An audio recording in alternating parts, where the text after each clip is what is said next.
Hey,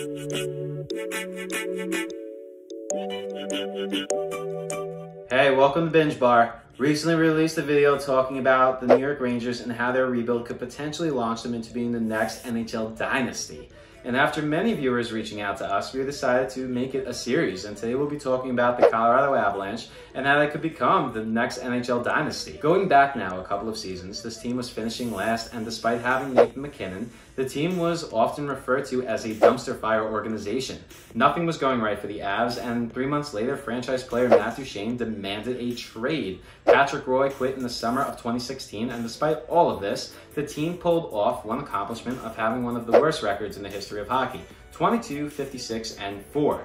The team was, well, at the lowest of the lows, a rebuild, trading of a superstar, rebrand. Who knew what was to come? I'll tell you the only thing that was certain: there was no way this team could make the playoffs. But somehow, somewhere, the hockey gods were watching the Avalanche, and it was as if a flick of a switch had happened. The Avalanche made the playoffs. Could say it was luck for sure, but then 2019 approached, and well, they did it again.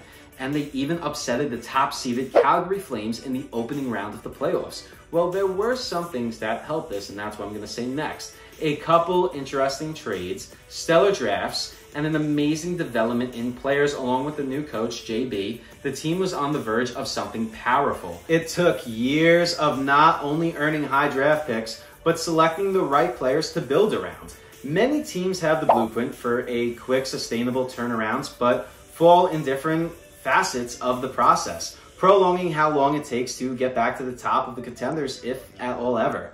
Joe Sakic, who was not only a legend for the team, took over GM duties in 2014 and slowly turned this team around despite the first couple seasons there, drafting Mikko Rantanen 10th overall in 2015 to complete the line of Gabriel Landeskog and former 2013 first overall pick Nathan MacKinnon made this team something a little more exciting to watch out for. That line today is notably compared to the Bergeron, Marchand, Pasta line in Boston. And if you know anything about hockey, then you know how impressive and honorable that is to have on your own team.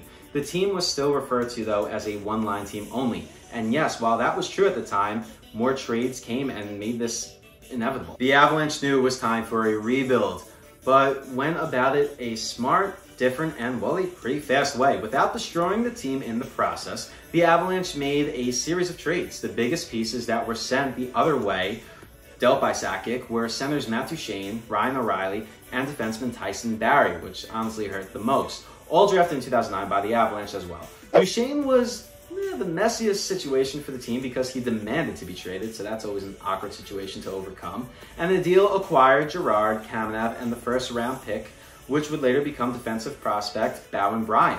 O'Reilly essentially priced himself out of Colorado, and the deal brought in Compher, Zadorov, and prospect AJ Greer.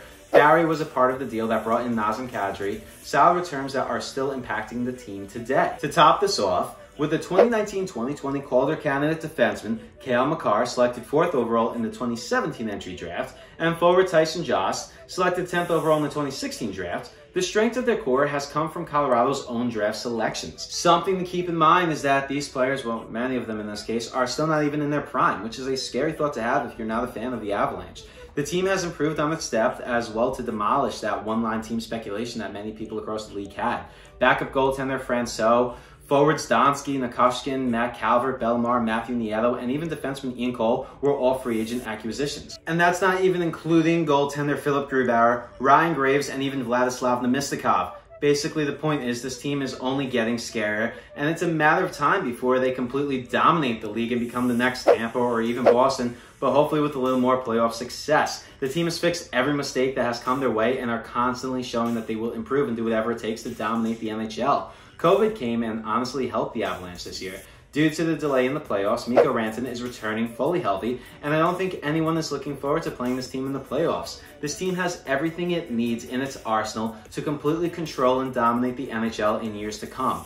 I know the 2020s just started, but I see the Avalanche being one of the teams to thrive the most throughout it. Well, that basically just sums up today's video, and if you enjoy this content and would like to see more like this, please like and subscribe for more. Thank you. We'll see you next time.